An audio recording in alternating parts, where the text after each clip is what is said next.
following is a presentation of Main Street Media, your source for news, sports, and information on Main Street in Middle Tennessee.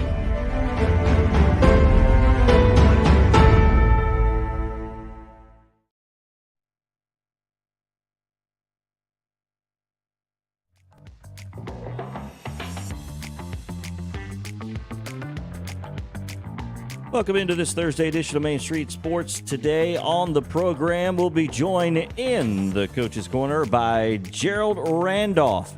Gerard, thank you. There is no L. Gerard Randolph. Coach Randolph is leaving Cornersville. We'll talk about that. Also, Russell Vannozzi with Main Street Preps will be joining us as well in the second half. A little news about Mark Emmert. He's leaving the NCAA. Our reaction, Big 12 Conference, getting bigger sooner. No pun intended there. And Vol Hoops, well, we'll talk about that. Losing more players potentially. Barnes rebuilding. All of those questions may be answered. Some maybe more than others. Stay with us here. This is Main Street Sports Today. Now we go live to the Hall of Famer and Sports Writer of the Year somewhere in the southern half of the United States, and the Sundrop Kid from Alabama, Chris Yao. Here's Mo Patton and Chris. Happy Thursday, gentlemen. Oh, what a Thursday this is going to be. As you can see, Mo getting started on his vacation, and me back here in studio. But at least he's wearing his seatbelt. Sorry about that.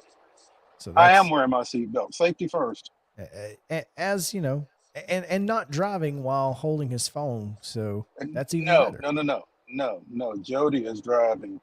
Hey, Jody actually has one of my AirPods in, so she may or may not pipe in at some point. I don't know. Well, she's got the brand new knee, so that works out for her to be able to drive. See, she's working on new equipment. Two.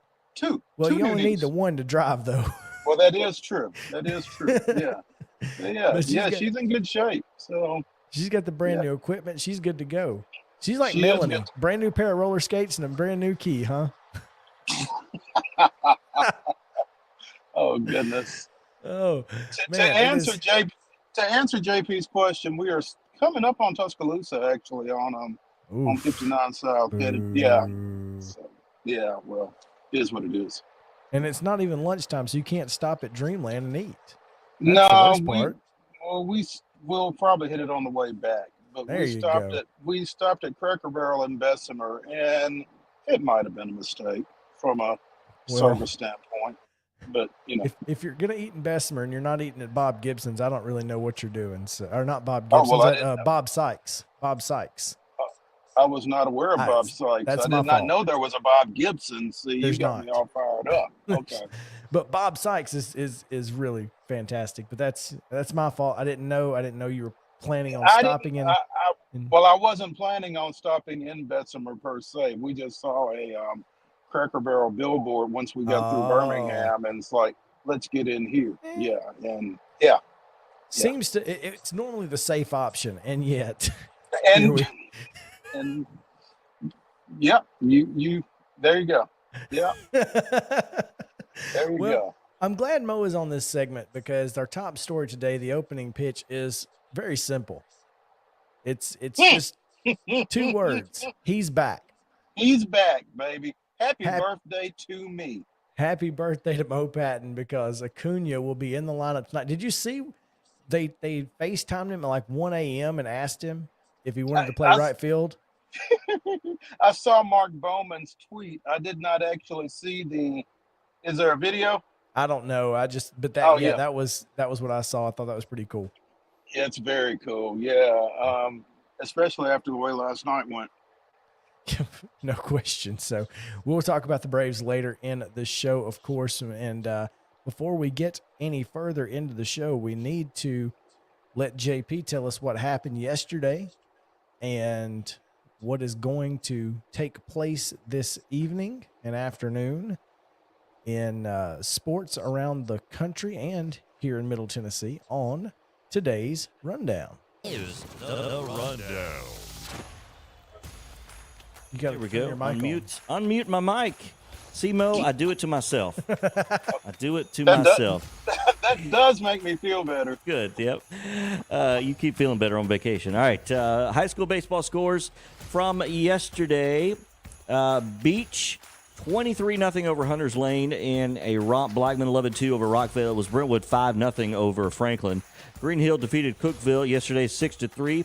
CPA 4-3 over MBA. Colioca 19-2 over Hampshire. Davidson Academy falls to University School in Nashville 4-1 the final. Lipscomb Academy 15-2 over Father Ryan. Giles County doubled up Lewis County 8-4. Good Pasture over Knights Academy 6-4. Fairview shutting out Harpeth 1-0. Dixon County 17-0 over Kenwood. Lincoln County shutting out Page 7-0. Glencliff with a pair of wins. Glencliff with a win over Maplewood 17-1. Gallatin, not Glencliff, 11-2 over McGavick. Eagleville over Moore County yesterday, 5-3. Mount Juliet 2-1 winners over Wilson Central. Clarksville Academy bested Mount Juliet Christian 11-1. Independence 5-2 over Nolensville. Franklin Road Academy 20. Providence Christian 6. It was Summit 8-7 over Ravenwood. Riverdale 4-3 over Columbia. Oakland 10-4 over Siegel. Tullahoma Falls to Spring Hill 4-3. Station Camp 2-1 over Hendersonville. Stewart's Creek with a pair of wins over Cane Ridge 14-2, 16-0, and East Robertson 7-1 over Trousdale County. In softball yesterday, Blackman over Murfreesboro Central Magnet 6-3. It was Gallatin 15-13 over Lebanon. Middle Tennessee Christian 21-6 over Webb School. It was Good Pasture 8-5 over Westmoreland. On the pitch yesterday, just one match of note. Page 2-1 winners over CPA. College softball from yesterday, Tennessee in an afternoon game, 7-2 over Liberty. It was Belmont shutting out Tennessee State 2-0. Tennessee State 3-2 in game 2 over Belmont.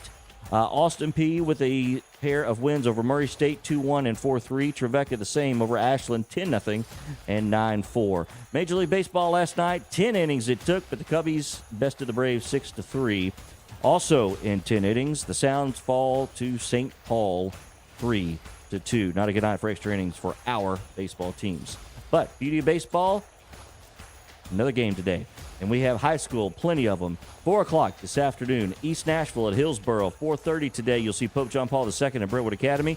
Christian Community hosting White House Heritage, CPA at MBA. Ainsworth at Waverly, also at 4:30. Pearl Cone hosting Glencliff. Father Ryan at Lipscomb Academy. The following games we'll throw out there. First pitch at 5 today. Frank Hughes at Hampshire. Greenfield at Madison Academy. Stewart County hosting Joe Burns. Forest at Summertown. Tennessee Heat versus Joe Burns. Macon County at Portland at 5:15. Riverdale, you're sneaky. Columbia at Riverdale today. Wayne County at 5:30 at Santa Fe. Somebody's always got to be different. At 5:30, these games. Wayne County at Santa Fe, as I mentioned. Montgomery Central at Springfield. It is Cornersville at Richland. It is Trousdale County hosting East Robertson. Blackman is at Rockville. That's a 6 o'clock first pitch. Also at 6, Colioca at McEwen. Moore County versus Laverne. Oakland versus Siegel. White House at Station Camp. It is Smyrna at Watertown. At 6:15, Harpeth at Hickman County. At 6:30, Fairview at Page. It's quarters times. Yeah, I know. Beach at Greenbrier, Franklin at Brentwood, Giles County at Spring Hill. And then at 7, it is Dixon County at Mount Juliet, and Centennial and John Overton also playing today. Mo, I hope they're not coming for you. Pull over. They are not. No. We're good. We're good. Thank you. Your concern is appreciated. But no. Softball today, Maplewood at 4 o'clock. It will be at Hillwood at 4:30, CPA at Brentwood Academy. It is Murfreesboro Central Magnet at Glencliff. Ainsworth hosts Pope John Paul II at Davidson Academy at Hendersonville at 4:30. Harpeth Hall at St. Cecilia Academy. At 5 o'clock today, Marshall County will be at Giles County. Also, Westmoreland hosting Portland Christian Community at Zion Christian. Ravenwood at Columbia. Lewis County at Loretto. Mount Pleasant hosting Summertown. Fayetteville is at Santa Fe. Other softball games today, 5:30. We'll see Clarksville at Clarksville Northeast. Clarksville Academy at BGA. Greenbrier hosting Creekwood. Rossview at Springfield. At 6, Dixon County hosts Henry County. Harpeth at Joe Burns. Laverne welcomes Antioch. McGavick travels to Station Camp.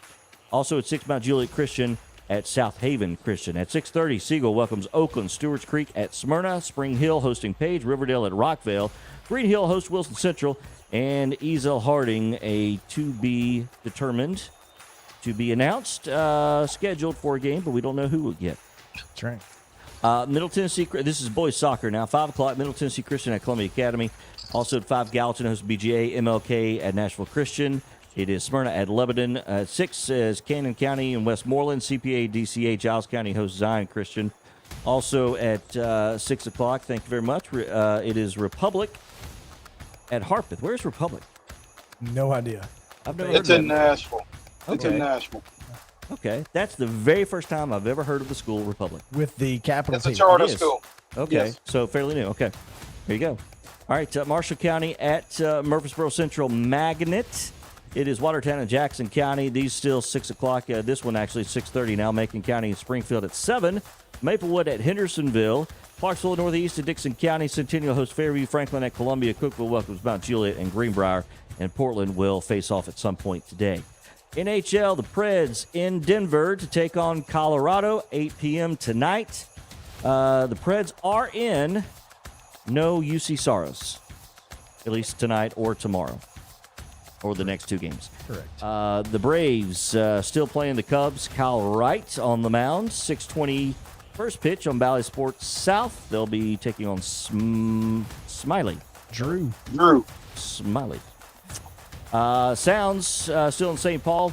The Sounds will send Small to the mound versus Enriquez. And that is your Thursday rundown. Nope. One more. There we go. Presented by insert your business here. We have room. Hop on board. Back to you. Yeah, Ethan Smallmo, 2-0 with an 0.49 ERA. You remember what we were saying yesterday about Travis Demerit? Yeah. Ethan Small's trying to get out of here. Yeah, ain't no doubt.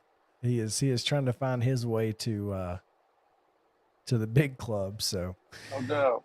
all right, let's take a quick break. When we come back, Gerard Randolph does join us, and we get a chance to talk to him about his new gig, and we'll also hand out some hardware. So stick around. Main Street Sports Day, presented by Mid-Tennessee Bone and Joint, will return right after this.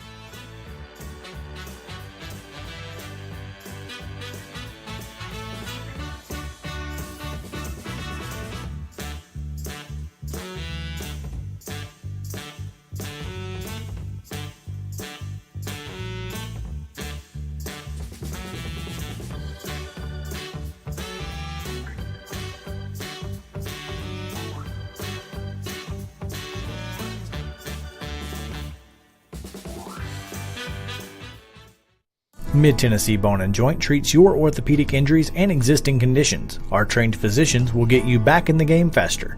Contact us at 931-381-2663 or www.mtbj.net.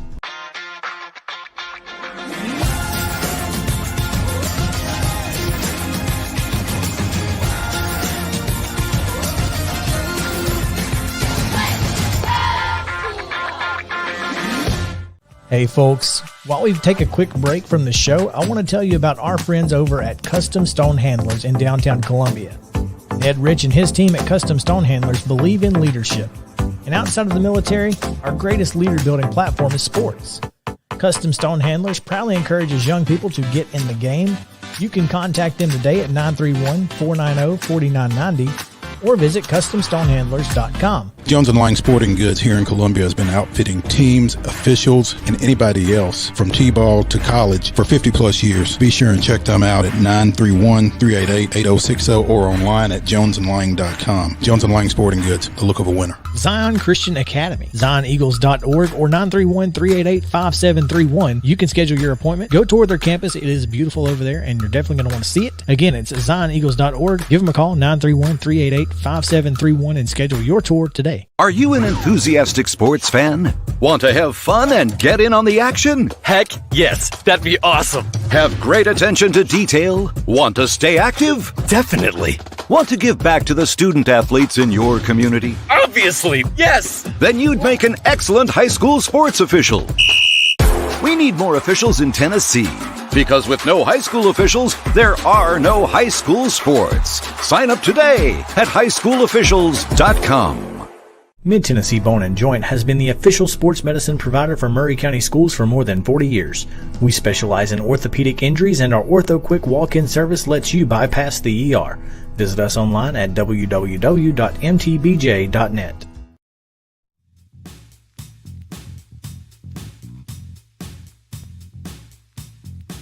Welcome back into Main Street Sports Today, presented by Mid-Tennessee Bone and Joint. I'm Chris Yao. I'm in Columbia with JP. Mo is on the road, as you can see and kind of hear. It's a nice ambient noise. We'll take it. Mo, where you guys are headed to New Orleans, right? We are. To head out on a cruise, so that's We gonna be a are. lot of fun. I'm excited for you. I hope you will utilize that unlimited drink package that I know you got to its extent. We are gonna see just how unlimited is. You know. No, it's like when the Chinese it's buffets like, with the sign. Yeah, it's like that. It's like that all-you-can-eat buffet. At some point, they tell you that's all you can eat. Well, we're gonna see what unlimited is. So yeah. You're fixing the FAFO, huh? They're fixing too. Oh man, let's hop right in here too and hand out some hardware because we need to hand out our N2Win Life Team of the Week. That is N2Win Life, courtesy of Custom Stone Handlers, Ned, Rich, and the gang. This week, we go a little north to Williamson County as the Summit baseball team last week went 3-1. Took the series over Nolensville 2-1. Their lone loss was a 4-1 loss to Nolensville in game 2 of a 3-game series. They defeated the Knights 11-1 and 11-4 before knocking off Dixon County on Friday to close the week in a 2-1 decision. So Summit Baseball, the N2Win Life Team of the Week, presented by Custom Stone Handlers. This week's Mid-Tennessee Bone and Joint Player of the Week is Columbia Central's Brewer Wall, I believe. That is correct. Yeah, Brewer had four goals in 2 games last week. Yeah. Hello? You got it. Yeah, there? 4 goals, 2 games, including the hat trick in a comeback win over Ravenwood. It took me a minute to go find that information, so I'm glad you had it on hand. Hey, Alabama Huntsville signee as well. So big senior year for Brewer Wall. How about the Chargers? How about them Chargers? That's it. That is our Brewer Wall, the Mid-Tennessee Bone and Joint Player of the Week. All right, now we go to Coach's Corner, brought to you by From the Heart Cafe out in Chapel Hill, a staple in Marshall County, Mo, if you will. From the Heart Cafe is delicious if you're looking for a great burger, a great sandwich, a great meal of any kind, and the best desserts you can find anywhere. From the Heart Cafe in Chapel Hill is the place to be. Another staple, however, in Marshall County, Mo, is Gerard Randolph. And he is on Coach's Corner with us this week. Coach, how are you? I'm doing okay. How you guys doing? Doing well, we're doing fantastic. Appreciate you. Coach Rand. Hello? I think. Oh, yes, sir. Yes, sir. No problem. You're good. Mo is a little bit behind us. Have I got a little bit of a delay, Chris? Yeah, and that's okay. Gotcha. I'm gonna ahead, Chris. I'm gonna pause and I'm gonna let you. Yeah, I'm gonna pause and I'm gonna let you take this. Coach Randolph, again, thanks for joining us. Here we go. Hey, Coach. Appreciate it again. You taking some time with us, and got some news here in the last couple of days. Obviously, you are taking your career in another direction after 7 years down at Cornersville, heading over to the flagship of Marshall County. Going to join the coaching staff of the Tigers. Congrats, and just curious what prompted that, particularly here in mid-April. Thank you for having me on, Mo. Always a pleasure to speak with you. Bittersweet, man. Of course, I'm leaving Cornersville. Decided to go to Marshall County. I have a son, Jaden Randolph, who will be a junior this year for the Tigers, and Jaden kind of came on last year as a sophomore and started for them, and these last 2 years, Mo, I was didn't want to miss these last two with him, so that was the main reason for me making this decision and coming up and being a part of his last 2 years at Marshall County High School. Understandably so, Coach. Wanting to have that opportunity to coach your kid. It's a unique opportunity for not just for any coach to be able to coach their son in football and be able to do that for a couple of years is important for you, I know, and for this for these next 2 years. It's going to be a little bit different going from, being that decision maker to making suggestions again. Yeah. And it'll probably work out best that way. I can help coach and I can help coach and not have to worry about all the decisions that I've had to make and kind of enjoy Jaden's last 2 years, man. I tell you, I'll miss it greatly at Cornersville. They've been awesome to me, and we've had some really, really good times down in Cornersville, and a place I'll definitely miss. But I did this for Jaden. Did this for him to be with him, and the school system had a intriguing position there, graduation coach with. That'll kind of be a stepping stone. I'd like to get into administration one day. So kind of worked out that way, and I knew I would make this decision. Thought it may be next year, but with that position coming open, I was able to get that position and be able to come help with Jaden also. Speaking with Gerard Randolph, the new Marshall County defensive backs coach on Coach's Corner, presented from the Heart Cafe over in Chapel Hill. And Coach, before I lost contact, I was saying you must not have done a very good recruiting job on Jaden. Was there ever a discussion of him coming and playing for you down at Cornersville?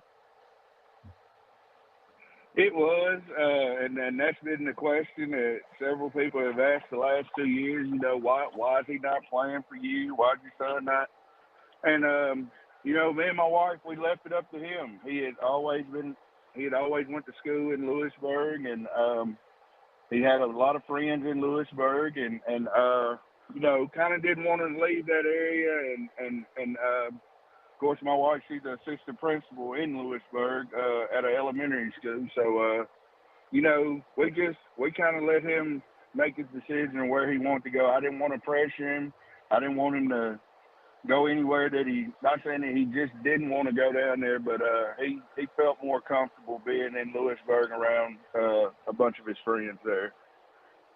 We had a situation earlier this week, Coach, where Marty DeJarnett stepped away from the boys basketball coaching position at Columbia Academy to become principal at their lower school from K through 6. And the conversation I had with him was, you can't always dictate when these opportunities to get into administration or to make that next step in your career are going to come about. You're going to be graduation coach up in Marshall County, looking toward perhaps getting into administration at some point. You just can't control when situations are going to open up for you. Yeah, you're definitely right. And, that position came open. And like I said, I thought I'd be making this decision probably next year. Definitely want to be with Jaden his senior year, but the opportunity presented itself. And I guess it was just the best time, I guess, to make this decision. And by being able to take that position and also being here with Jaden also. Coach, when you leave behind a program that you took twice to the Blue Cross Bowl, and but this is also a program that you have kind of put on the map in the last few years. How do you feel like you obviously you left this program better than you found it, but how do you feel like you left it for whomever may succeed you at Cornersville? That's a good question. I think the program is in really good shape, not just by me, but by everybody in that community that bought into the plan, and several people did. Our administration, our student body, our community stakeholders, all they bought into the plan, and you won't find too many places that's a better night to see Friday night football than at Frog Bottom. And the facilities are top notch now, with the help of everybody that I named earlier. You got a weight room that's by far one of the best. I'd argue that it's one of the best in the state of Tennessee, and just all the facilities and the community support. I mean, it's whoever comes in, who's that next guy, will be pleased with what's going on in Cornersville as far as football. Well, I think it's no question that you have. Coach, I know Chris wants to get to. Go ahead. I was just going to say, I know Chris wants to mention one of your returners because he was the focal point of Chris's opening night article last year. Ben Franklin is among those guys that are going to keep this thing moving in the right direction down at Cornersville this coming season. Yeah, Ben Franklin, hey, he's special. You're talking about a kid that's 6'4", 220, 225, and can run with anybody. And you're going to see his name a lot. You're going to see his name a lot. As far as in the high school articles, you'll see it in the recruiting areas now. He's going to be a good one. He's the reigning offensive player of the year in our region, which we play in a tough region in 1A football. And not only Ben, but Riley Qualls, who will be a senior this year, he's the reigning defensive player of the year out of our region. And just two solid kids that when you can put them out there on the field and put pieces around them, you're going to be pretty good. And they're going to have the opportunity to do that at Cornersville this next year. So, like I said, Ben Franklin is a name to watch. And there's some other kids. There's some other kids that are – Blaine Woodard will be quarterback this year. He's another kid that's going to be really solid for him. And Cornersville has pieces to continue to keep winning ways down there. So I look forward to those guys doing big things this year. Absolutely. Coach Gerard Randolph here on Coach's Corner, presented by From the Heart Cafe in Chapel Hill. Coach, we appreciate you taking some time with us today. Thank you so much, and good luck in your new role, and I'm sure you are going to enjoy these next 2 years with Jaden's immensely. Yes, sir. And I appreciate you guys having me on. Absolutely, Coach. Thank you so much.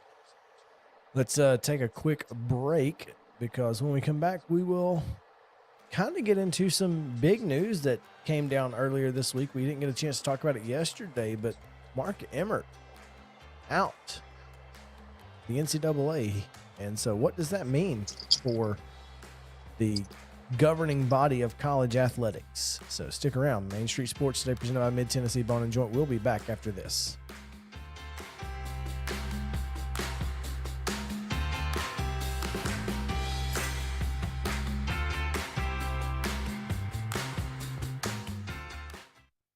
Mid-Tennessee Bone and Joint treats your orthopedic injuries and existing conditions. Our trained physicians will get you back in the game faster. Contact us at 931-381-2663 or www.mtbj.net.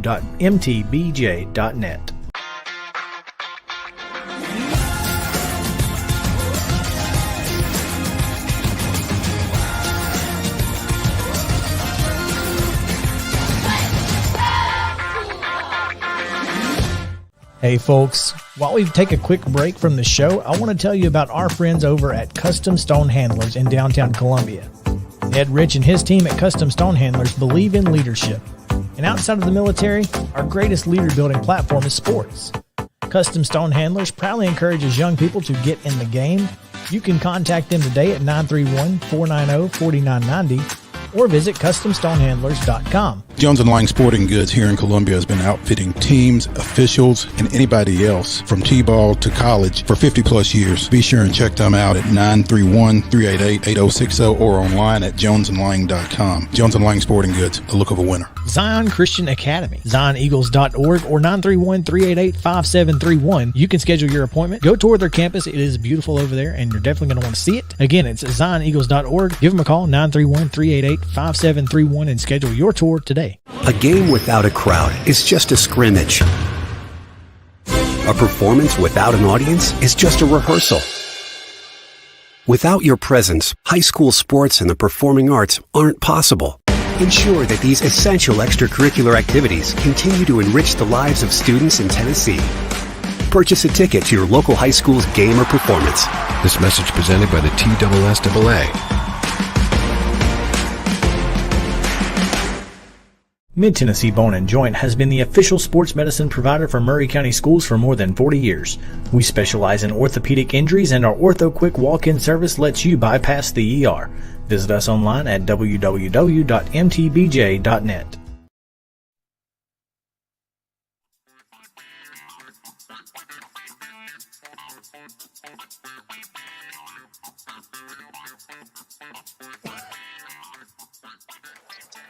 All right, welcome back into Main Street Sports today, presented by Mid-Tennessee Bone & Joint.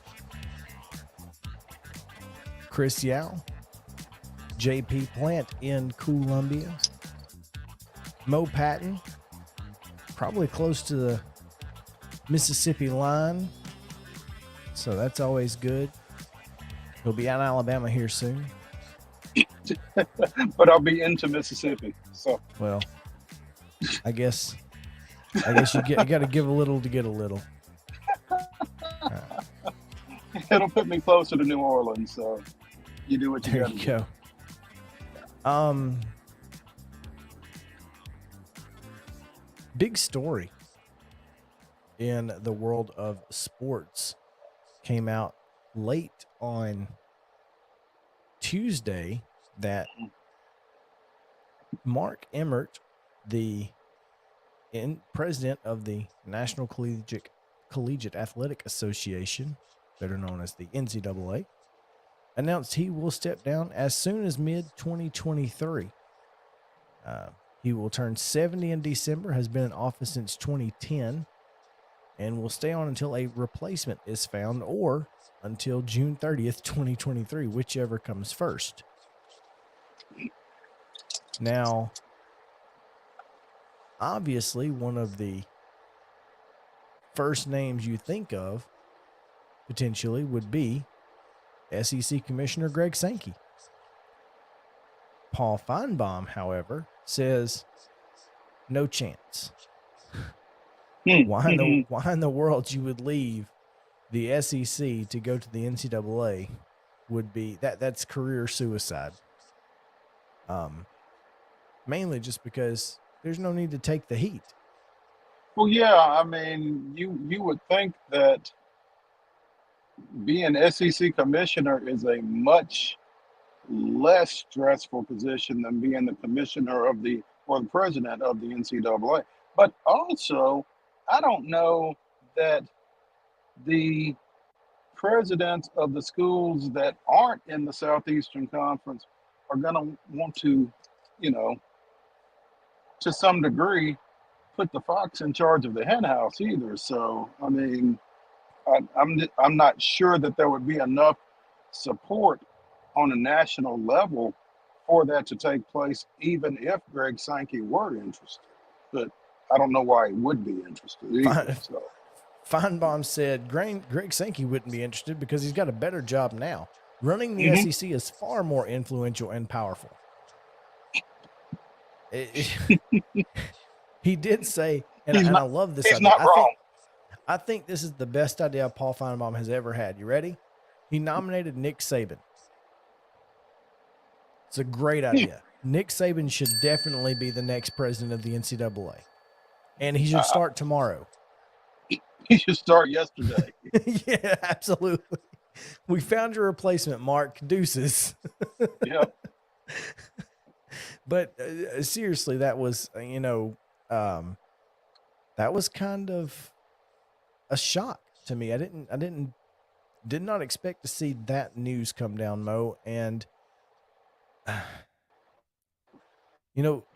of all the things that Emmert has been in charge of the NCAA during, of course, autonomy with the Power Fives and the new constitution and NIL, the transfer portal, targeting, just so many things that he is kind of, his entire tenure has just been marred by controversy after controversy.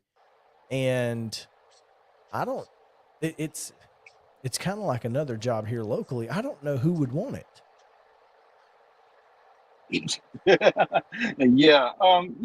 COVID along with all that other stuff. But yeah, I think that, we kicked around a story from Sports Illustrated over the weekend about Matt Luke stepping off the Georgia football coaching staff, and there was an attempt made to try to tie these coaches leaving the profession to the transfer portal and NIL and that kind of thing, and the issues that those two developments are bringing about. I wonder if, the NCAA's ability to get their arms around those two issues in particular, or the lack of ability to get their arms around those two issues, didn't play a role in Emmert's decision as well. I can't see why it wouldn't. Let somebody else deal with this monster, because it is in fact a monster. The fact is that it's the biggest thing that's ever happened to college sports, and not just one, but both of them. Now, one of them was of the NCAA's choosing, the other was not. And I just feel like this is a very critical time for the NCAA if they want to survive this, because the Power Five conferences are circling. It's there's blood in the water. Yeah, and I think survive it is a pretty good term at this point, Chris, because I'm not sure that the Collegiate Athletic Governing Board, as it is currently constructed, is going to survive this. And maybe it shouldn't. There you go. Maybe it shouldn't. Absolutely. That's, to me, that's kind of the big thing is maybe this is the best time to start over and not necessarily tear it all down, but at least take a good hard look at everything that's going on and figure out how can we best make this work for everybody. And that's what the new Constitution's supposed to do, but I still don't think it touches everything and everybody. Yeah, because, what's good for Ohio State isn't good for Ohio University, for instance. And, you've just got so many different athletic departments involved that, maybe this isn't going to work for everybody. And that's not necessarily a bad thing if it doesn't. No, absolutely. One other topic I wanted to get to real quick. It was announced yesterday that Houston, Cincinnati, and UCF are planning a move to the Big 12 in the 23-24 academic year, which is a year before Texas and Oklahoma are supposed to leave. Now, I don't think that that's going to play out that way. I really feel like Houston, Cincinnati, and UCF coming in is certainly opening the door for Texas and Oklahoma to dip out a little earlier. BYU has also already announced that they will come in the 23-24 year as well. So the AAC getting not necessarily smaller, but with with the moving of teams from Conference USA to the AAC, there's going to be next year, you'll have, and to the Sun Belt for that matter, but you're going to have a lot of different weird conferences for the next 2 or 3 years that aren't going to be the same in 4 years.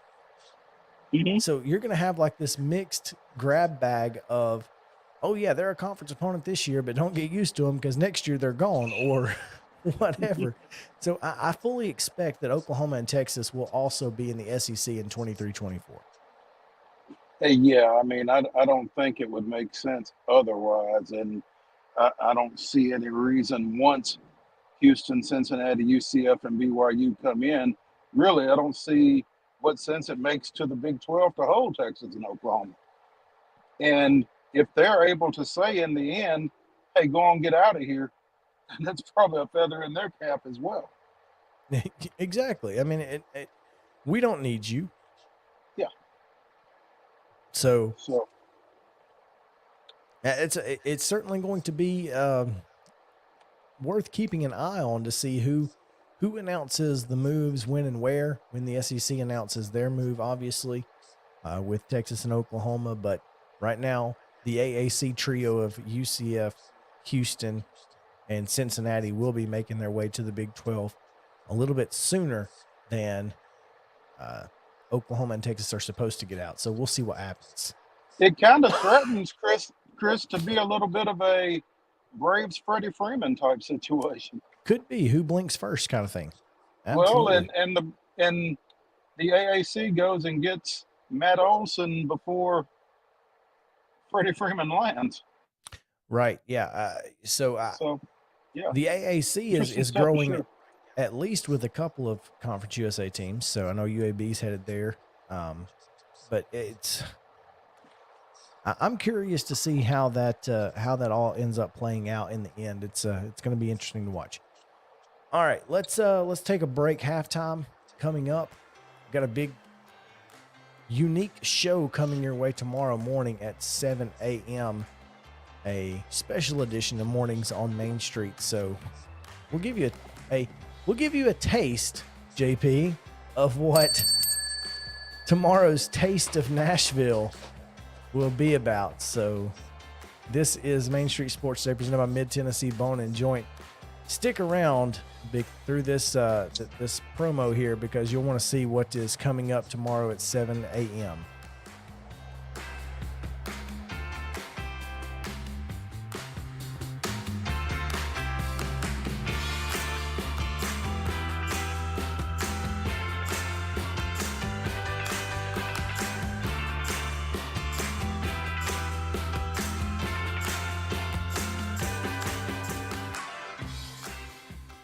Time for Mornings on Main Street, Taste of Nashville edition. Taped in front of a live audience from Bar Lines inside the beautiful Omni Nashville Hotel. Featured guests include Grand Ole Opry star Jeannie Seeley. Find it's a crush when it don't turn out like it should. An interesting thing, May 28th of this year, it'll be 56 years exactly to the date that I made my debut on the Opry. Jeannie Seeley here for the Decca show, it was Decca Records back then, and he's looking at the badge and he's looking at me. And finally I turned the badge around and said, oh, well, you know what? Dottie West will be coming in for the RCA show. She's going to have one just like this, only it's going to have my name on it. He's like, go on, get out of here. The Flat River Band. The sun is shining through my window. Shining through my window. Everything seems to be okay. I got myself a good loving woman. She makes those dark clouds go away. But notice the haircuts. Don't they have great hair? Yes. Because it's a barber family. I mean, they got the barbering going on. Our dad's got a barber shop west of town here, 7 Chair Shop, and we try to whittle around on each other's hair once in a while.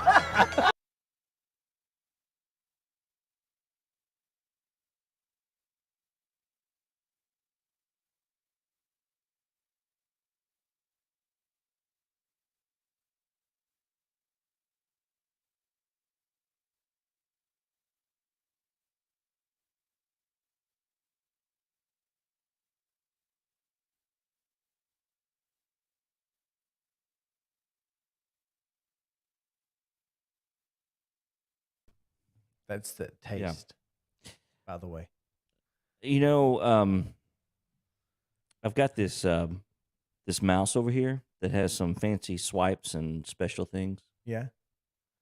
And sometimes one of those is swipe back to the page you were recently at. Yeah, I do that a lot. Which just took us right out of that. So there's a halftime. There's a halftime. It was abbreviated in abroad. That's okay. And I think we're allowing Mo to carry on. I think he is once he now I guess got into Mississippi and was like, okay, it's time to get off. Yeah, he didn't figure the internet was going to hold up. They don't have the internet there. I could say that I've got relatives, well, in-laws in Mississippi, so I can say that because thank God for Mississippi. That's right, for so many years. I have to say that. If I don't say that, then Alabama's number 49. Yep. I may get that line back up and finish that at some point through the show. We can get that rolling. So I tell you what. Let's take a halftime break. That minute 15. You want to take a break? Okay. Yeah, let's take that minute 15 that we normally take and get set up for the second half. What do you say? All right. Yeah. Reset. We'll be right back. Stay tuned.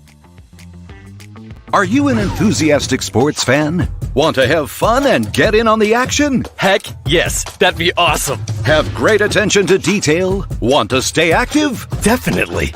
Want to give back to the student athletes in your community? Obviously, yes. Then you'd make an excellent high school sports official. We need more officials in Tennessee. Because with no high school officials, there are no high school sports. Sign up today at highschoolofficials.com. This is Chris Yao with Main Street Sports Today. Every show, Mo Patton and I welcome friends from all across the sports landscape, from high school coaches and reporters to national, college, and pro sports personalities. You never know who might stop by for a chat. AP Tennessee Sports Editor, three-time Tennessee Sports Writer of the Year 2020 TSWA Hall of Famer. She covers the Titans, the Predators, the Grizzlies, college football, and hoops. Please make welcome Teresa Walker. Former University of Tennessee, former Team USA Olympian, Cy Young Award winner, R.A. Dickey. R.A., did I miss anything? Man, that was sweet. Yeah, I need to listen to that before I go to bed every night. That was nice. Has 5 sports Emmys. That's not bad for the other guy in Wham, Ryan McGee. The other guy in Wham married the best looking girl, Bananarama, so the other guy in Wham had a pretty good life. From preps to pros, we're taking on the sports topics you care about. Tune in across Main Street Media social platforms at 2 p.m. or on demand on your podcast distribution platform of choice. We've all heard the saying that a little can go a long way. This is especially true during the Big Payback's 24-hour online giving event, helping support hundreds of local nonprofit organizations. From 6 p.m. on May 4th through 6 p.m. May 5th, a gift of as little as $10 could be boosted by cash prizes and help to make a big difference in the life-changing work of local nonprofits. Learn more at thebigpayback.org.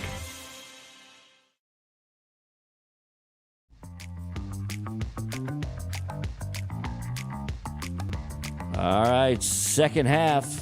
We get a fresh start here on Main Street Sports Today on this Thursday edition coming up. We will talk, of course, the Braves as we do each and every day at this time. Also, Russell Vannozzi will be joining us from Main Street Preps as he had a nice article on MainStreetPreps.com about mid-state draftees or potential draftees. So he'll be joining us for a little action on that. Plus, a little random grab bag in honor of Mo somewhere in Alabama or Mississippi. We'll have a grab bag in our final segment today, so stay tuned. That's coming up here on Main Street Sports Today. I will toss it across the room back to the Sundrop Kid from Alabama, Mr. Chris Yao. Welcome back in on this beautiful Thursday, JP. It was 40. Nice. It was 45 degrees when I left the house this morning. Yeah, it was chilly. We had the air off and a window open and woke up and definitely wanted the covers. Yeah, it was nice. But yeah, it was nice. The sunroom was perfect. I bet today. I bet. I mean, it still had that chill, mm-hmm. but with the sun coming in, it just had just enough warmth. Oh, it was just pristine, perfect. That's why I moved my desk. from the. Did you officially move it out there? From the guest bedroom to the sunroom. So should be should be fun. May see you there next week. You may, in fact, see me there tomorrow. That too. Talk a little bit about the Braves here, as we like to do sometimes, and then sometimes we don't like to do. Today being one of those days that it's a good day. Well, it's a fresh start for some in the Braves family, right? So here's the thing. Thought we had a chance, had our veteran on the bump last night, and thought, man, we need to, against a guy who's been struggling. Yeah. Struggling. And yet, once again, no offense. Cannot get any offense going. I don't understand what is going on with this team. The offense is just not there. And ironically, 8th inning, bases loaded. Guess who gets the game-tying hit? Dansby Swanson. See? It's like, really? You guys were giving up on him. Well, it must have been opposite day. Well, we did talk about Jason Alexander, a different Jason Alexander. So maybe that just filtered into the psyche, into the ether. I have no idea what was going on. Take it though, right? But it ties the game at 3. Mm-hmm. Kenley Jansen comes in, gets a perfect 9th, and go to the 10th inning. Ghost runners allowed to go to second base in the what is sometimes known as the international tiebreaker rule, but that's not what it really is. It's just a guy on second base. Yeah. And ghost runners. That's what they call them.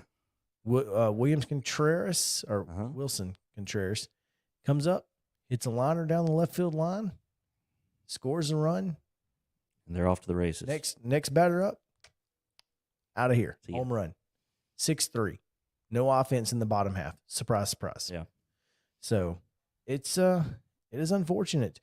The Braves have just every time they've had a chance to take advantage of their situation, they simply cannot. Can't get out of their own way. Is that one way of putting it? I really don't understand I don't know what it is. I don't know if it's the pitching staff is in a position to be stretched out, to go 6 or 7 innings if necessary. The bullpen has got your back. I mean, Tyler Matzik gave up all 3 runs in the 10th, but Tyler Matzik on, most occasions is going to be lights out and has been all year and last year. But the last time the Braves won a series, it was the World Series. Most important one. Well, I guess there's that. Well, and something that we've talked about, it is a long season, obviously, and comparables to last year records, almost those identical. So does that help you at all? It does not. And here's why. Mm-hmm. While the Braves are comparable to last year, the Mets are not. Okay. So everyone, others are better. Are doing better. Yes. That's right. Okay. So yes, it sounds like, well, this is where we were last year. Now, granted, today's a new day. Best player, Ronald Acuna is back. Yeah. Your best player is now. I mean, he's without question their best player, right? No even question. last year was their best player. Has been their best player. I mean, Freddie was the captain, so to speak. I guess he was the captain. Was he a captain? I don't think they have. They don't have captains in baseball. But anyway, he was kind of the clubhouse leader. But Acuna is the best player. He is arguably the best player in the game. A top 5 player in the game. And because of that, it gives you some hope. The lineup will get a little more steady when you've got Ronnie at, hitting leadoff, and then you can put, Ozzie Albies hitting 5th or 6th instead of having to play him at the leadoff position. So and then when Rosario comes back from the eye, and then you've got a really strong deep lineup, and this lineup has been deep all year. It's just a matter of timely hits are not coming.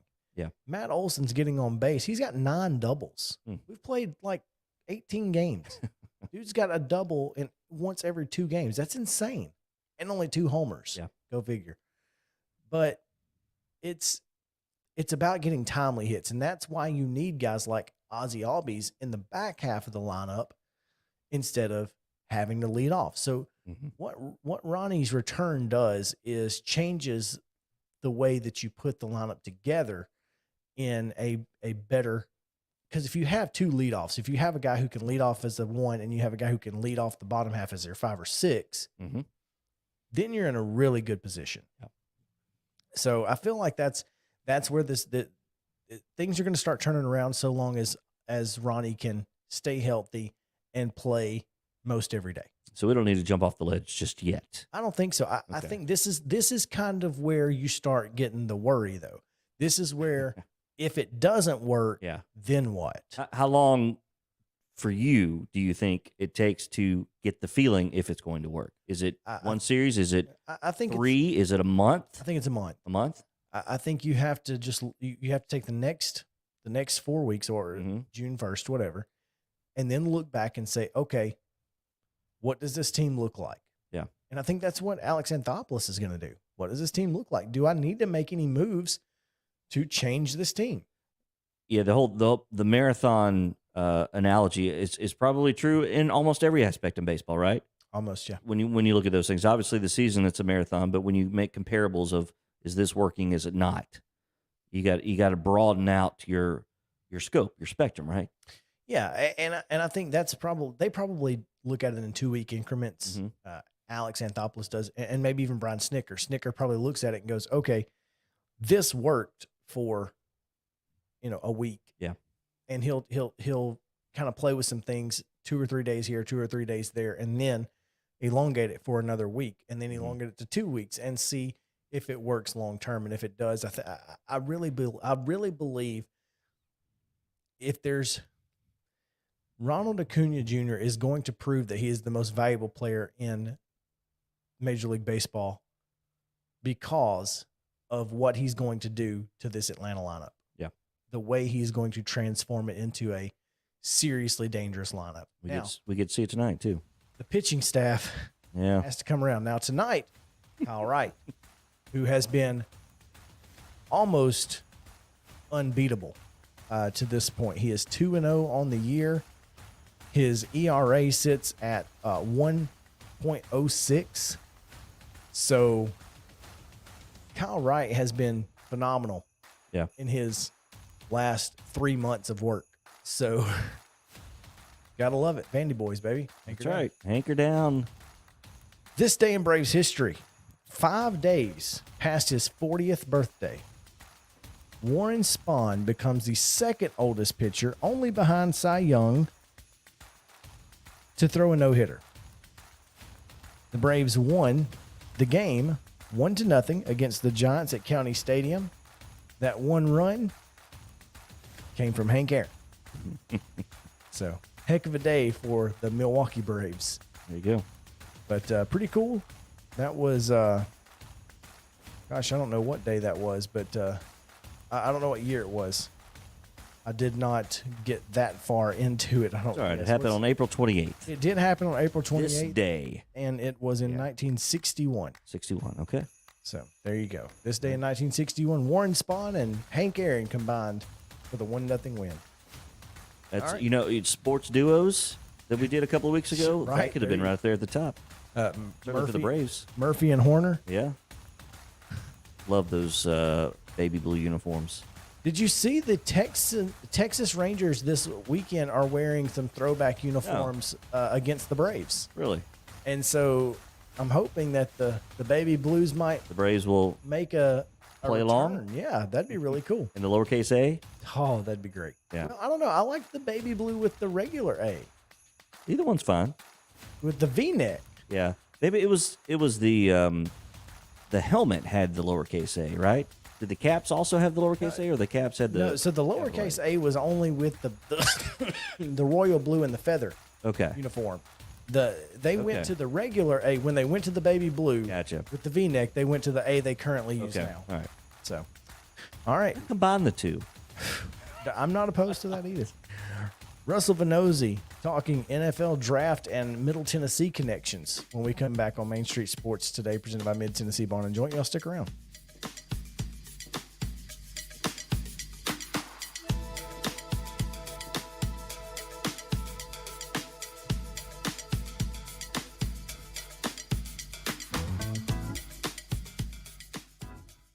Mid-Tennessee Bone and Joint treats your orthopedic injuries and existing conditions. Our trained physicians will get you back in the game faster. Contact us at 931-381-2663 or www.mtbj.net.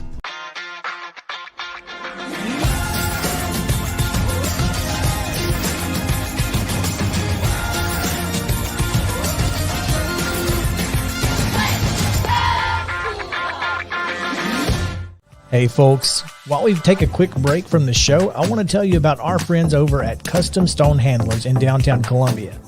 Ed Rich and his team at Custom Stone Handlers believe in leadership. And outside of the military, our greatest leader building platform is sports.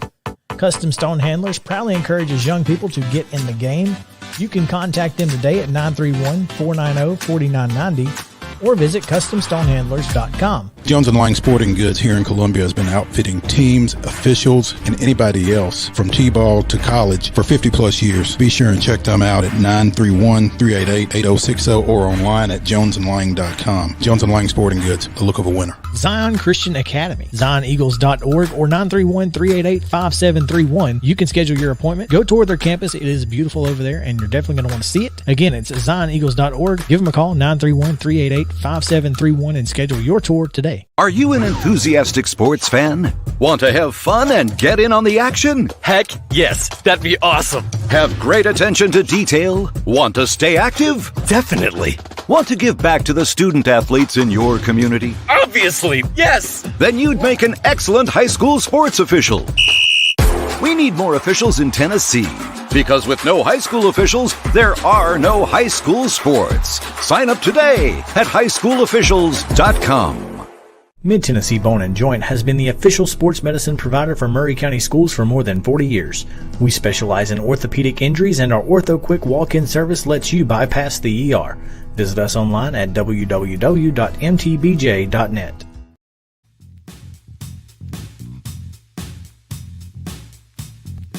Welcome back into Main Street Sports Today, presented by Mid-Tennessee Bone and Joint. Chris Yao here in Columbia, alongside JP Plant at JPPSec on Twitter. You can find me at Chris Yao 14. You can follow us at MS_Sports Today.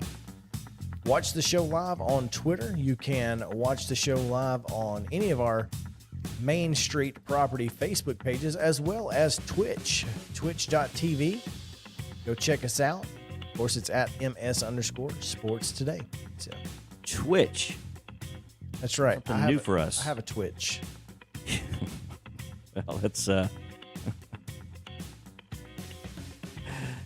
from when your dad hit you when exactly. My dad has a Twitch and you're driving. Punches me in the face. Yeah. It's no fun. It's not fun at all. NFL draft tonight. Yes, it is. It's 7:00. Sure. Yeah.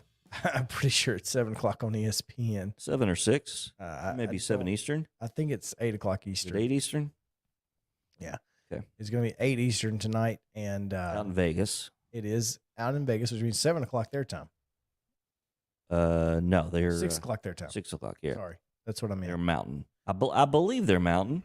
They is that right? Yes, they are. They're This not is Mountain. They're not Pacific. No, they're not Or Pacific. specific. They're none of those things. Yeah, coverage at 8:00 tonight on ESPN for first round. Tomorrow, 7 p.m. Eastern for rounds 2 and 3, and then Saturday at noon Eastern, 11:00 here locally for rounds 4 through 7, where you really want to watch if you're a Titans fan, because that's where the money is made. There you go. For J-Rob. So, yep. All right. On MainStreetPreps.com, there's a great story that talks about 9 Nashville area prospects who could hear their name called in this year's NFL draft. And the story written by Russell Vannozzi, who joins us now here on Main Street Sports Today. Russell, what's going on, man? Hey guys, I'm doing well, and saw that you tweeted out that the show might get weird without Maurice here, and it just from what I listened to, it sounds like it has gotten a little weird. And Chris, just don't hit the panic button when it comes to the Braves. That's all I'll say. I'm a Phillies fan, so I don't have a whole lot of sympathy for all the success you guys have had, but the Phillies haven't been to the playoffs since I was like 14 years old, so I think you guys will be all right 3 weeks in. We'll see. Well, the good news, Russell, is that you're not that old, so that doesn't mean it's that long ago. Right. It was 14. still over So a decade ago, though. if I was saying since I was 14, that'd be a different story. Yeah. But with you, you're okay, Russell. You're okay. Yeah.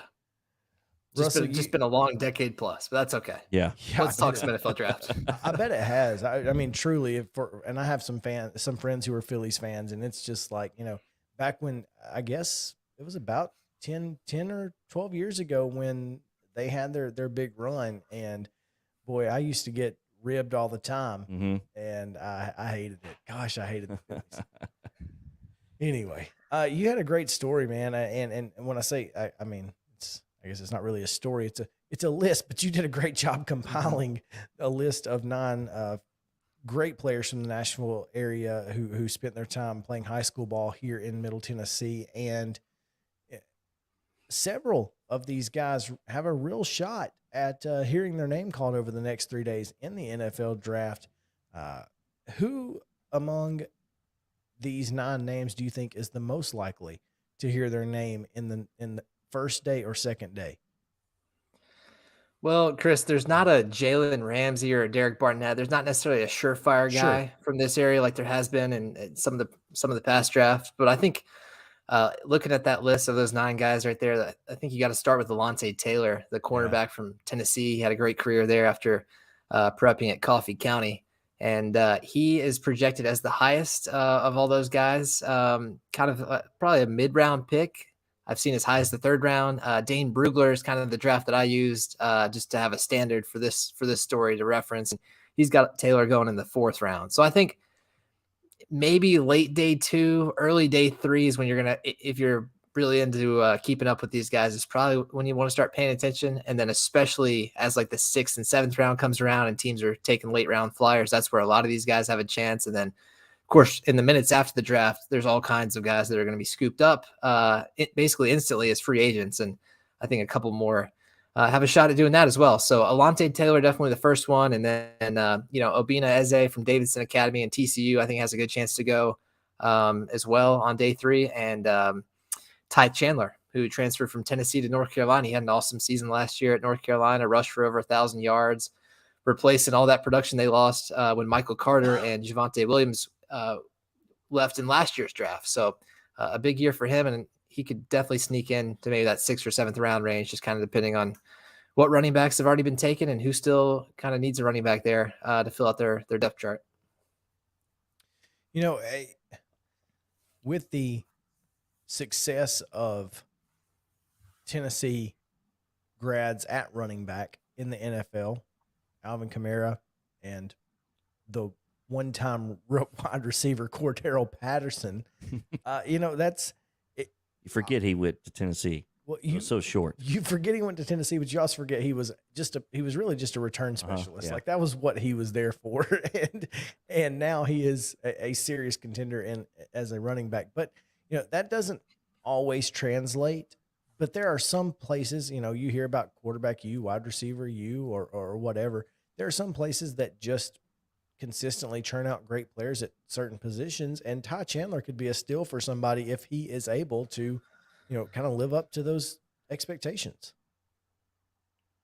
Yeah, sure. I mean, he already filled some big shoes. I mean, this year it's got to be kind of intimidating to come in and, Michael Carter and Javonte Williams right away were immediate contributors for their teams. Carter with the Jets and Williams with the Broncos. So there's a huge opportunity for him to step up last year, and he did. So that turned out to be a great move for him. And yeah, like you said, Tennessee's actually had a pretty good run of local mid-state guys that have gone on to get drafted. You mentioned a couple of names there, but I mean, there's been others too. And of course, not all of them pan out, but Jalen Hurd, Josh Malone, a couple that come to mind there. I know both of them have kind of been more practice squad players, but Jalen Hurd, and of course, we cannot forget his teammate out in San Francisco, that's right, Juwan Jennings, who has certainly made a name for himself out west. So yeah, you're right, absolutely. I didn't even think about that. Yeah, Juwan Jennings. If Jalen Hurd had found a way to stay healthy, I really think he could have been a star there for the 49ers. But Jennings is taking advantage of that, so good for him. And I do think a lot of these guys will probably end up on practice squads. But getting paid $10,000-$15,000 a week. Definitely not a bad life there to get you started first couple of years out of college. Yeah, one name that just jumps out at me is Master Teague. Yeah. And you know, it's a great name for a football player. It's a great name. Right? Russell, I mean, that's got to be on one of your all-time top names, right? Oh, but just excellent name, yeah. But you know, this is another running back heavy school in Ohio State who's turned out some great ones, and another guy who could be a steal. This guy, he nearly ran for 2,000 career rushing yards, had 17 touchdowns, and split. He had to split a lot of time, but at Ohio State and at running back, that's kind of what you expect because they have so many great ones, right? Nobody really ever takes that role and just runs with it every single down. So Master Teague is a guy who could certainly see his draft status improve because he doesn't have as much wear and tear as maybe some other running backs. Yeah, definitely. I saw that mentioned in a couple of the scouting reports on him that he's still got some tread on the tires there. And I guess with him and really with any of these guys that are kind of borderline prospects, not necessarily the top level of talents, I think so much of it is just about staying healthy, being able to pass the physical so you can sign your contract. And I know he struggled with injuries throughout his college career, and that was something that kind of hindered him at Ohio State. But yeah, you're right, Chris. I mean, when you look at who he split carries with, J.K. Dobbins, of course, went on to the Ravens. Trey Sermon now with the 49ers. Travion Henderson, still in college, but he had an excellent season last year at Ohio State. I mean, that's some pretty tough names to kind of work your way into the rotation there. So for him to still have come out with, like you said, almost 2,000 yards, he could be one of these late round guys that gets into a camp and finds a way on the field. And most of what I've seen for him is maybe there's some mock drafts that have him kind of in the 7th round, 6th, 7th round, but it seems like most people have him as a priority free agent. But yeah, if you're looking for running back help after the draft, I think that'd be a great name there. Of course, of Blackman High School there, Master Teague. Yeah, no question. And talking about that competition, it might be easier to some degree to get on a roster in the NFL than to get playing time at Ohio State.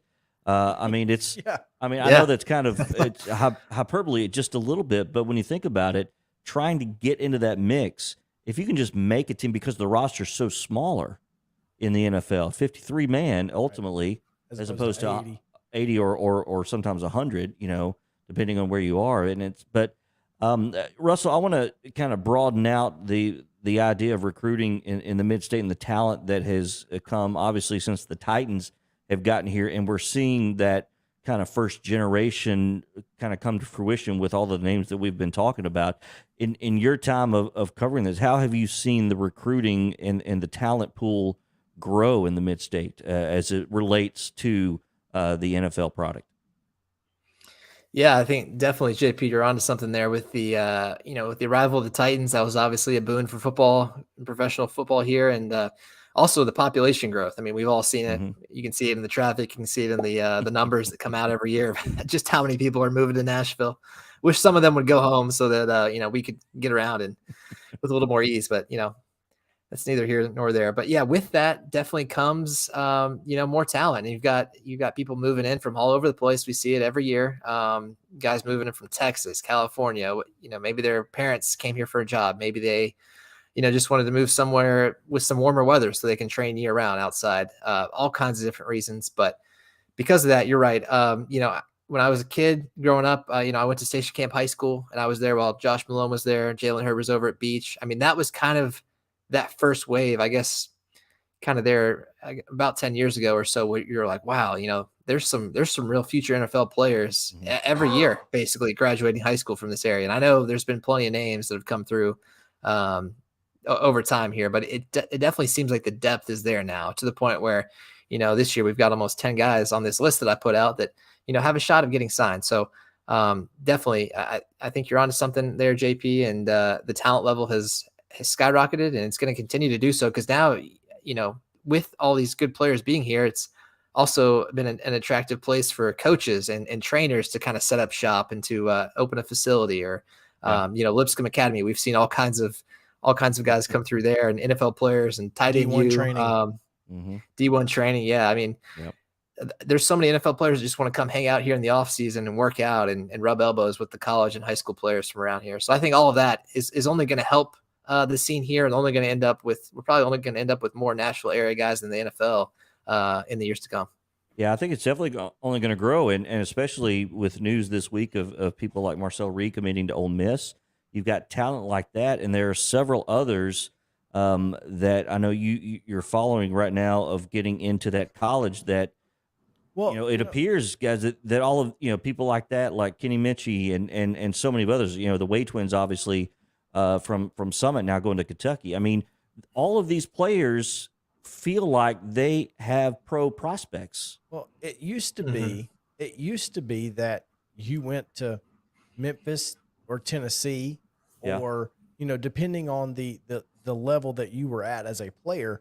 But now you see TCU coming in here, being an Ize, and you look at these, Georgia Tech when Shaq Mason went down there, and then of course Jordan Mason was there from Gallatin, and you look Ohio State coming down here, Florida State coming into Middle Tennessee. Middle Tennessee is now a region that many top D1 programs. Folks, national people are here. They have a Middle Tennessee recruiter, right? Absolutely. Which I don't know, but I'm sure that's fairly new phenomenon overall, right? I mean, somebody like Ohio State probably has a Middle Tennessee recruiter that is not much larger than Middle Tennessee, and maybe a little Kentucky as well. But I'm sure in the past people just kind of flew over Tennessee a little bit. You might cherry pick, somebody from One or Nashville, two, yeah. But it's a huge change, and it's all kind of feeding off of each other. But some really enticing prospects that are about to go to college that I think, as I mentioned, have that NFL prospect as well. Yeah, I mean, if look no further than this year's quarterback class that's coming out. Well, I should say 2023. The Nashville area's got 3 guys in the top 20: Marcel Reed, Kenny Minchie, Chris Parson. They're all going to be major Division I quarterbacks. 3 in the top 20 in the country. Yep. And you see California, Texas, you expect that, Florida, but then all of a sudden you got 3 guys from Tennessee right there in that quarterback class. So and not just Tennessee, you're on Middle Tennessee. Yeah. That's what's crazy. I mean, you're not even talking about guys from Memphis or Chattanooga or Knoxville. You're just talking about Nashville and Nashville area. That's insane. Man. Yeah, I think it's pretty clear that all these Power 5 programs anywhere on this half of the U.S. or even in other places, they've had to make Nashville a priority because there's so much talent here. It's not to the level of Atlanta and Georgia and all that, but I think if you're USC or Oregon and you're coming to this side of the states to look at somebody in Atlanta, you're probably coming to Nashville too to make the most of that trip. Yeah, no question. Absolutely. Russell Vannozzi of Main Street Preps here. You can find that story at mainstreetpreps.com.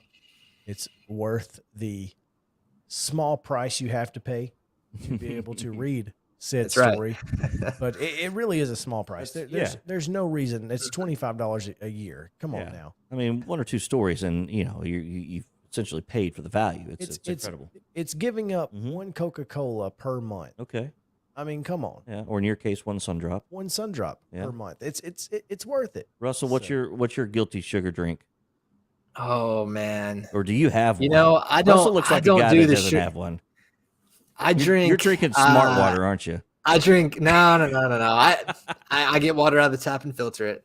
I don't pay for bottled water typically, but no, ginger ale is kind of my go-to, and it's diet too. So I'm embarrassed to say there's no sugary drink there. But if I'm riding or I'm working, it's ginger ale or that's why you look so green good, tea Russell. or something. That's why you look so good and so young. So keep it up, man. It's obviously working. Also because he is.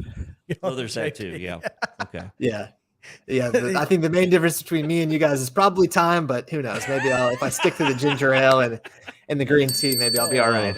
Thank you, Russell. Go for the ginger ale. You get a 3-dinger on that one. At Russell V_MSP on Twitter. Go find him and follow him as well. And you can find all of his work at Main Street Preps, at Main Street Preps on Twitter as well.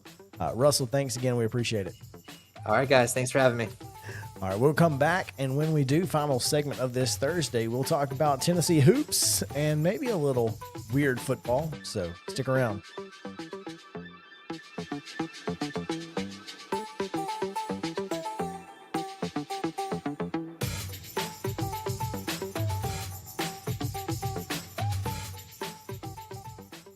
Time for Mornings on Main Street, Taste of Nashville edition.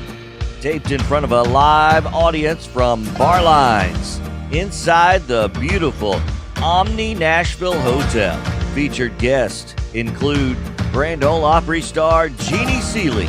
Find it's a crush when it don't turn out like it should. An interesting thing, May 28th of this year, it'll be 56 years exactly to the date that I made my debut on the Opry.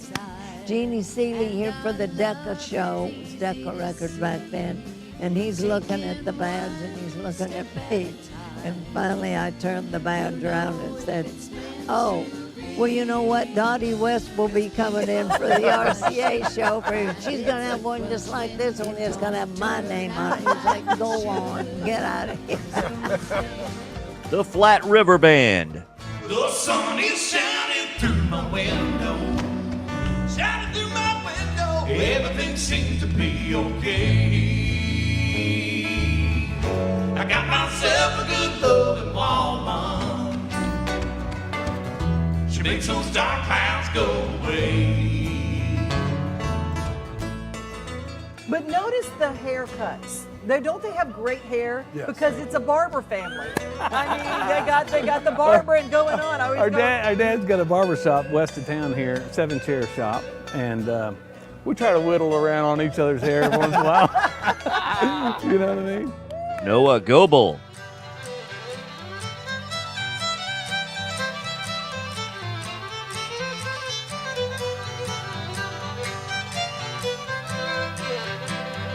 About 4, I guess. About 4. I can barely program my phone. What do you play? Fiddle, mandolin, guitar, and banjo. Which one do you like the best? Fiddle. Fiddle. It's Mornings on Main Street, Taste of Nashville edition, with your hosts Joe Dubin and Devin O'Day. They've got alcohol, monkeys, and lights all throughout. Now, what could go wrong? Alcohol and monkeys. I know. Yes. Yes. Go take your date and say, we're going to have a margarita and look at monkeys. And she's going to go, huh? Many thanks to Todd Rodermill and Omni Nashville Hotel for letting us come down here and hang out in the bar lounge. It's beautiful. Our great audience, the guys and gals behind the scenes, the Devin O'Day, myself, and Zach Allen. Thank you for watching Mornings on Main Street, a taste of Nashville. We'll see you again soon. Thank you. It's Mornings on Main Street, Taste of Nashville edition, launching this Friday, May 2nd at 7 a.m. Tune in to your favorite Main Street Media social channel.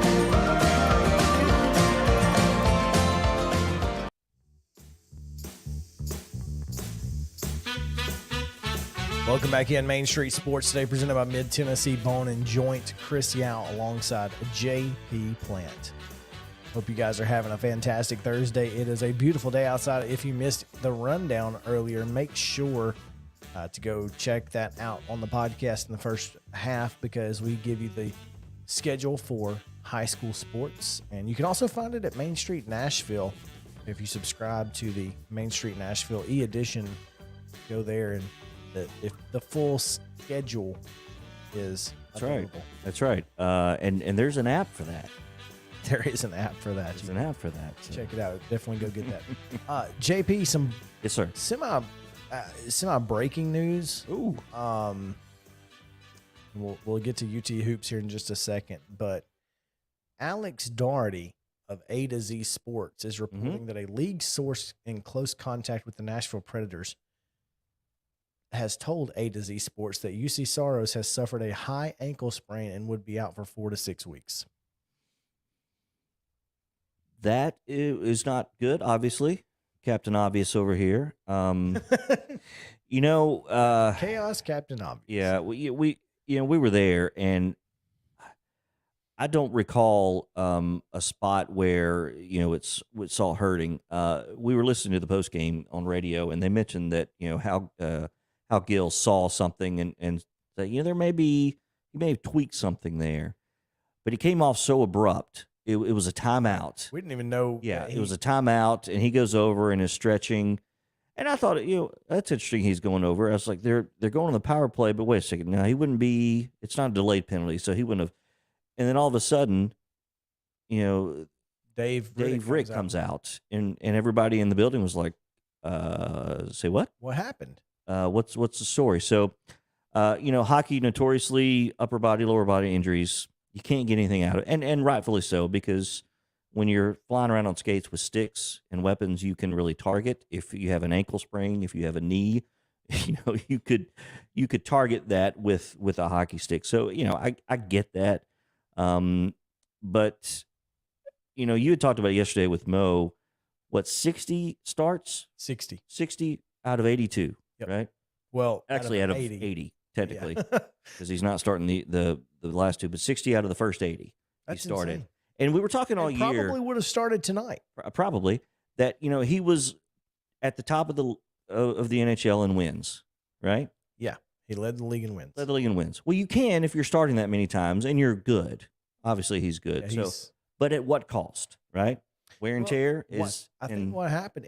So it happened on the reason there was a timeout is because there was an interference penalty. Yeah. So he got hit, mm-hmm. and I think it just rolled his ankle. Could have. And so now with the high ankle sprain, he's going to be out. If 4 to 6 weeks is truly accurate, I mean, that is what you're looking at. Maybe a Stanley Cup final return, maybe. But do you get there without him? Yeah, I think on paper, no. Certainly not after what we saw. I mean, there's a reason Rick is a backup.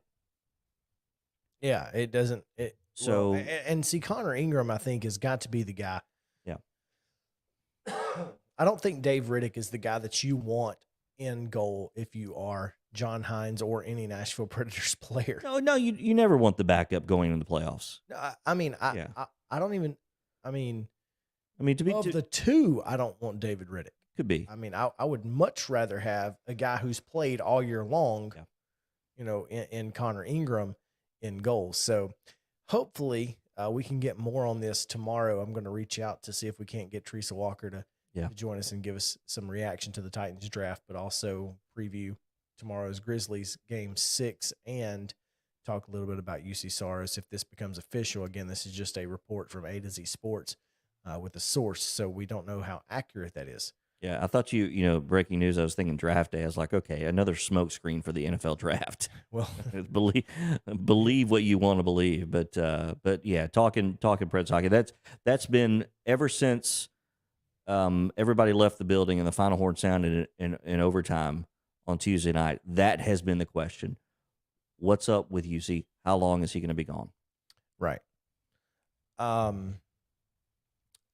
Getting into UT basketball here, Justin Powell plans to enter the transfer portal. Will be his second time in the portal, which means his free transfer is gone, and he would have to transfer down to Division II or sit out a year.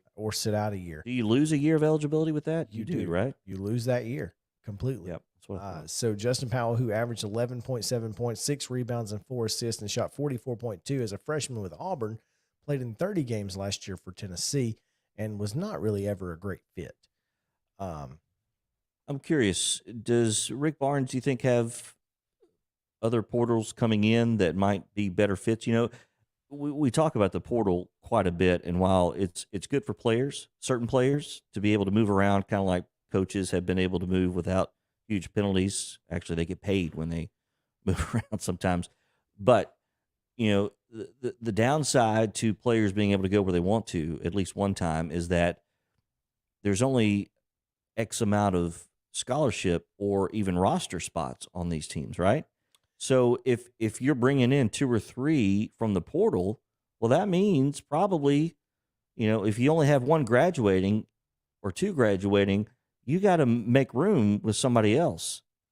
And so there are people that aren't to that level that are just, hey, sorry, you got to go. You're off the team. Despite scholarship and all of that. So yeah, so right now, if you're Tennessee, you're down Kennedy Chandler for sure. Okay, Brandon Huntley Hatfield is headed to Louisville. Victor Bailey Jr. headed to George Mason. Quentin DeBunje is headed to Eastern Carolina. Santiago Vescovi and Jordan Josiah James are also testing the NBA draft process. They've not signed with an agent and could return. But if they don't, you're sitting here going, okay, Zakai Ziegler and Jemai Mashik are the only two players with any experience whatsoever coming back, and you're building from the ground up. Now, as you said, BJ Edwards is a transfer. Mm-hmm. He'll be coming in. Here's the real kicker is Tyreek Key. Okay. And this is the only player that they've really BJ Edwards came from the portal. Tyreek Key is a grad transfer. Yeah. Okay, Key comes from Indiana State, born in Salina. Spent his high school career at Clay County, where he's the 11th in state history in total point score, 3,287 points. Scored 1,383 as a senior, which is a single season state record. That's right. Wow. So he comes from Indiana State, where he averaged 17.2 points, 5 rebounds, 2 assists, 1.1 steals, and was 47.2 shooter, 31.6 from three-point range. He missed last year due to a shoulder injury, which means this will be his final year of eligibility this year, but he will get a chance to play for Rick Barnes in Tennessee. Now, that's huge. But if you don't get Jordan Josiah James and Vescovy back, and you still have no size, everybody you have is a guard. Yeah. I mean, what are we going to do? Go out there and play Oscar Tshiebwe with 5 guards? He's going to have to go look at the transfer portal. You're going to have to go shopping. Got to find somebody with some size. Go shopping. Anyway, that's Rick Barnes has his work cut out for him. Yeah. Is all I'm saying. I think he's proven that he can maintain a certain level of competitiveness, and I have,